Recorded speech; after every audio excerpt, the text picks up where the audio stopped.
Estamos ya con nuestro invitado Javier Valverde, el gerente de la ONG Ciudadanos al Día, quien justamente, bueno, vamos a preguntarle a él mismo un poco cuál es la labor de Ciudadanos al Día para que ustedes, para contextualizar respecto a los datos que va a compartir con nosotros esta tarde. Javier Valverde, muy buenos días, gracias por estar con nosotros.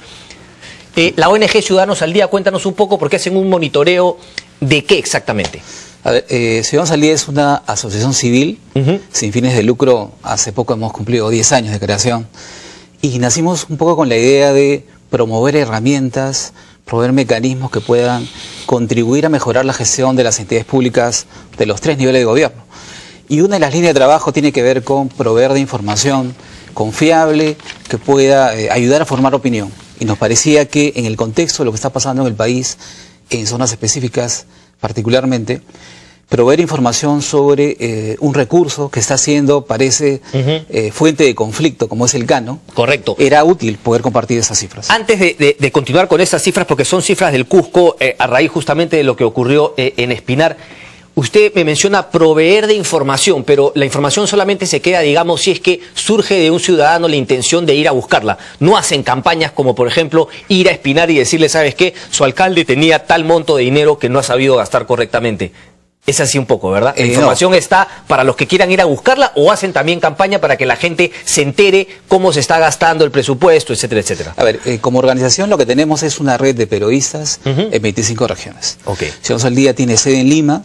No tenemos la capacidad institucional de poder estar en todo el país, pero a través de esos periodistas logramos poder incidir y provocar ciertos cambios de realidad en diferentes zonas del país. Esas personas, que son capacitadas por nosotros 3 veces al año, reciben esta información, hay una capacitación, una inducción, para que ellos sean no solamente voceros de esta información, sino que puedan, desde la labor de periodista, poder hacer un seguimiento y poder provocar, digamos, un contexto en el que la información esté efectivamente para el ciudadano que pudiera estar interesado en conocer cómo la autoridad en su región, en su ciudad, está manejando los fondos públicos. Es que eso es empoderar ciudadanos. Aquí en el Twitter me habla de empoderar, por supuesto que hay que empoderar a los ciudadanos, pero no para que salgan a protestar de manera violenta, sino hacerlo en los canales democráticos. Eso es siempre lo que decimos. Y, por ejemplo, en el caso de Espinar, ¿tienen algún periodista que esté siendo justamente entrenado por ustedes y que recibe información constante? Me da curiosidad el caso de Espinar. Tenemos en el Cusco, una serie de periodistas, pero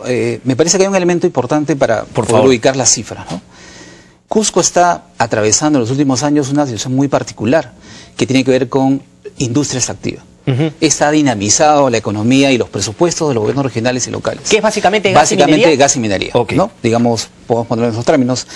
Y eso ha significado que el presupuesto de los gobiernos locales y regionales que han sido elegidos hace un año se ha incrementado significativamente y ha generado, parece, una serie de distorsiones en términos de la ejecución, ¿no?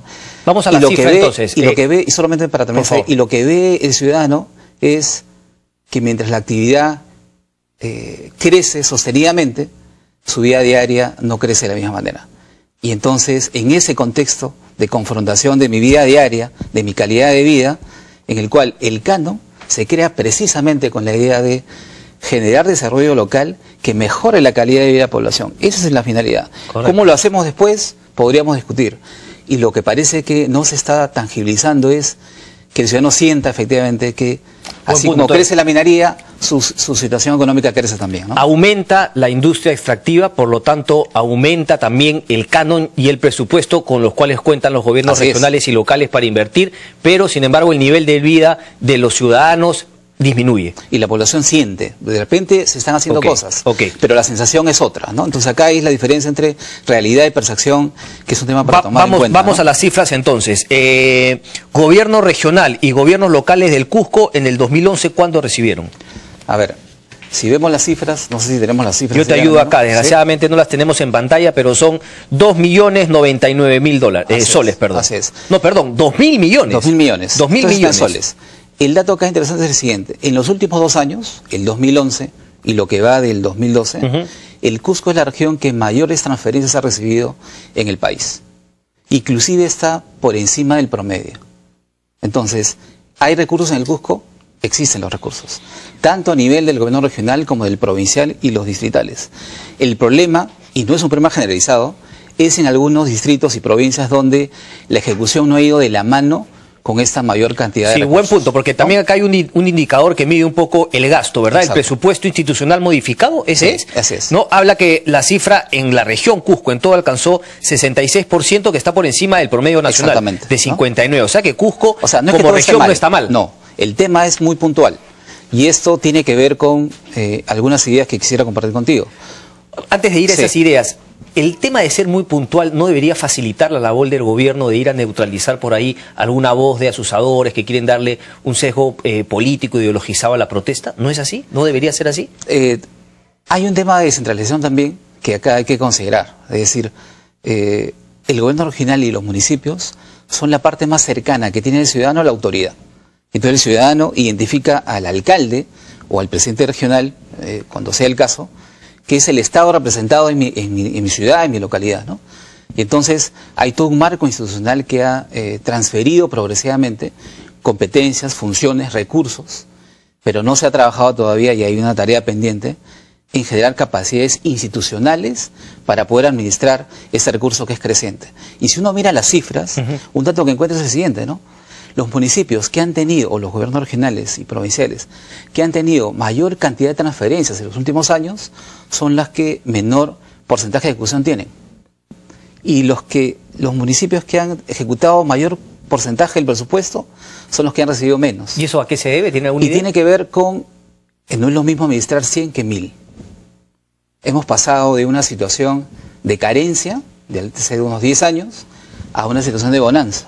Y entonces es el mismo municipio, la misma estructura organizacional, probablemente los mismos funcionarios, que antes no sabían cómo hacer para resolver problemas con 100 y que de repente ahora tienen 1000 y que tienen el mismo problema. Ahora tienen abundancia y hay cierta dificultad para poder ejecutar, transferir, identificar efectivamente cuáles son las necesidades puntuales que esos recursos deberían poder solucionar en términos del objetivo puntual del GAN. Me queda clarísimo ese tema. ¿Qué hacer entonces? Y nuevamente la pregunta que le hice también a entrevistados anteriores. ¿Habría que revisar todo el proceso de descentralización? ¿Repensarlo? No, yo lo que creo es que habría que hacer lo siguiente, ¿no? Lo primero es que la autoridad tiene que tener claro cuál es su visión de desarrollo. Es decir, cuál es la apuesta, hacia dónde vamos.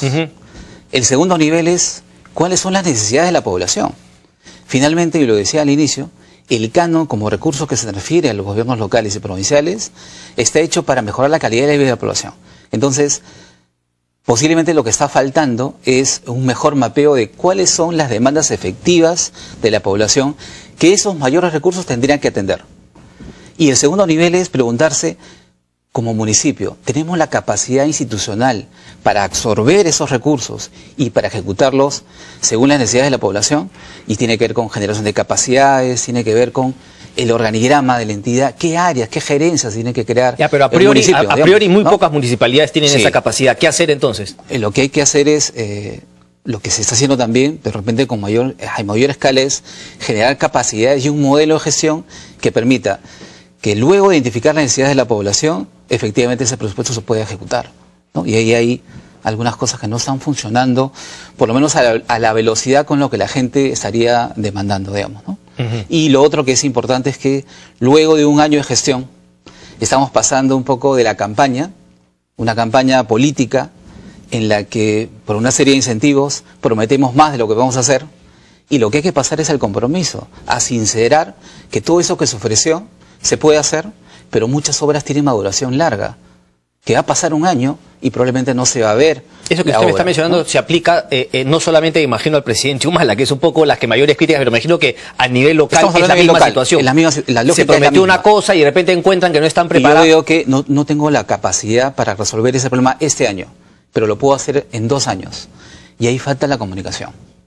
Lo que la autoridad debe hacer es liderar un esfuerzo, no solamente de gestión, de comunicación con la comunidad, con las organizaciones de base, en fin, de forma de sincerar un poco cuáles son las capacidades reales de esa entidad para poder absorber ese presupuesto que es ahora, pero mayor, se podría sincerar la autoridad elegida, porque está en la situación en que obviamente la pelota ya le cae a él. Exacto. Pero el que no se sincera muchas veces es el que perdió, que empieza a decir, bueno, tú prometiste esto, claro, el otro prometió eso o más, y seguramente si estuviese en el gobierno tampoco lo podría realizar, pero empiezas a usar y nuevamente el fantasma de la revocatoria hace que se creen frentes con mucho poder político y al final termina prácticamente secuestrando la autoridad. ¿Es también momento y razón, lo que acabo de mencionar, para repensarse la revocatoria?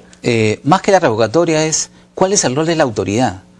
El rol de la autoridad es, lo pongo en esos términos, hacer docencia. Y significa establecer comunicación fluida con la comunidad, ¿no? Es cuando no hay esa comunicación fluida y no se atiende efectivamente la necesidad y no hay una política de transparencia, de apertura, lo que se genera es el caldo cultivo perfecto para estos procesos políticos que pueden terminar en procesos revocatorios. En todo el país hay ingentes procesos revocatorios. Y le doy un dato que puede graficar la situación. Como parte del trabajo que hace Ciudadanos al Día, en los primeros meses del año, estuvimos viajando a 13 ciudades para promover el premio a las buenas prácticas en gestión pública. Y un dato que resultaba muy significativo era que en promedio en los distritos que habíamos visitado, en el último año se había cambiado 3 veces al gerente municipal. Es decir, hay un problema de identificar cuáles son las personas claves en la organización que tienen que llevar a cabo estos procesos de ejecución y de administración y de gestión de la entidad. Y entonces la comunidad lo que siente es, perdí un año. Ya pasaron 12 meses y todo lo que ofreciste, todo lo que planteaste, todas las necesidades que están esperando una resolución de la autoridad, no solamente no se hacen, sino que la comunicación no estaba explicando por qué no se hace, o si se va a hacer en otro momento, o si se requiere alianzas, o establecer otro tipo de estrategias para poder atender esas necesidades insatisfechas, ¿no? Entonces, nos parece que la falta de comunicación, la falta de una labor de docencia en la autoridad, podría estar provocando efectivamente que se puede utilizar indebidamente en los mecanismos democráticos para remover autoridades con un fin más político, es decir, pensando más en el cálculo político que en las necesidades de la población.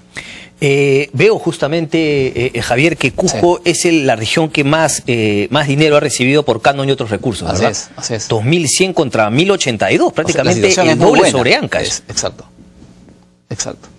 ¿Y cómo explicar qué competencia le cae al gobierno regional de eso? El gobierno regional también no debería tener una cierta responsabilidad, no solamente por el dinero que le llega a él, al gobierno regional, sino hacia abajo también, como en cascada, a esos alcaldes, o no necesariamente.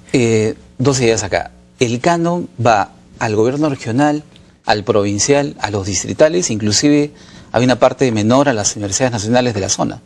Es decir, este no es solo un problema de la autoridad distrital, digamos. Esto corresponde a todas las autoridades de la región. Y evidentemente el rol del gobierno regional también es muy importante, ¿no? Sin embargo, como te mencionaba al inicio, acompañando a la transferencia, el nivel de ejecución en el Cusco en general no es malo, ¿no? Es un tema más puntual de algunos distritos o algunas provincias en este caso, que no han encontrado la fórmula para poder destrabar probablemente una serie de procedimientos o de problemas institucionales que no están permitiendo mostrar indicadores mucho más robustos si los comparamos con el resto. ¿Tienes el porcentaje de gasto de Espinar, así como el 66% para la región Cusco? 39% para el 2011. 39% para el 2011. Exacto. ¿Y en la convención?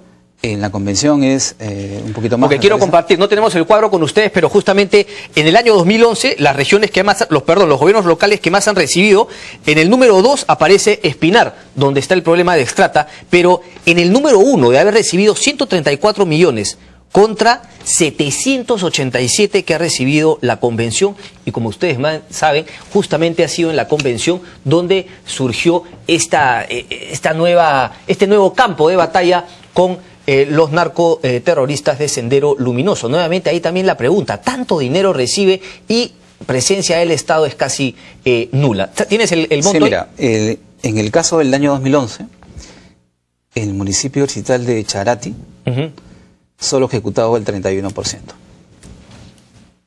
Contra el 39%. O sea, Charate es un distrito dentro de la provincia de la convención. Exactamente, ¿no? Entonces, ahí tenemos un problema que si lo comparamos nuevamente con el desempeño de otros distritos o provincias, está muy por debajo del promedio, ¿no? Y da esa sensación de no se resuelve el problema y por lo tanto tenemos un montón de recursos esperando en el Banco de la Nación a que sean ejecutados y hay crecientes demandas de la población. Porque no hay que olvidar que en la distribución del gano hay 2 variables muy importantes que se consideran, la población, la cantidad de población, y cuáles son las necesidades básicas insatisfechas de cada localidad. Entonces, si no ejecutamos una cantidad significativa del presupuesto, esas necesidades que han sido identificadas y que provocaron que la transferencia sea de esa magnitud, no están siendo atendidas debidamente, ¿no? Y evidentemente el resultado de eso es la insatisfacción del ciudadano, que responsabiliza a la autoridad de esta mala gestión, digamos. Pero a la autoridad central, al gobierno central, ese también es un problema ahí, ¿verdad? Que no le van a reclamar primero al alcalde, ¿o también hay algo de eso? En principio la autoridad más cercana siempre es el alcalde. Sí, pero el alcalde se lava las manos y dirige las protestas contra el gobierno central. Es que ahí entramos a un tema diferente y complementario, que es, hay poca cultura de conocer cuáles son las competencias y funciones en el sector público. ¿Y eso qué genera? Genera dificultad de saber a quién le tengo que tocar la puerta cuando tengo un problema que tengo que resolver. No sé a quién tocar la puerta. Identifico y volteo y digo, es la autoridad municipal, es el alcalde, y si el alcalde tiene algún mensaje distorsionado, canalizo mi protesta al regional, y si el regional no me atiende, empezaré a mirar cada vez más, y de repente le estoy pidiendo al Poder Ejecutivo algo que es competencia del distrital, o es competencia del regional, y no es competencia del Poder Ejecutivo, ¿no? Entonces, el tema es complejo. Correcto. Por eso hablaba del tema de, tenemos que empezar a hacer una labor de docencia, tenemos que educar, proporcionar información, porque es la única manera de no generar un caldo de cultivo para el enfrentamiento permanente, ¿no? Vivimos los últimos meses en un enfrentamiento que está desembocando y que está mostrando cómo somos una sociedad en la que el cumplimiento de la ley parece que no es un valor en sí mismo, ¿no? Porque permanentemente, por diversas razones, no se respeta la autoridad, no se respetan las leyes, no se respetan las competencias que tiene cada poder del Estado, ¿no? Entonces, hay un caos ahí, claro, que habría que resolver. El problema, ¿no?, es ese, ¿no? A veces no se puede respetar porque no se conoce. Exacto, y empezamos por ahí, por supuesto. Javier Valverde, muchísimas gracias. No, te agradezco a ti. Gracias. Bien, nosotros nos vamos a ir hasta el Congreso de la República. Ahí se encuentra Katia Cruz. Adelante, Katia.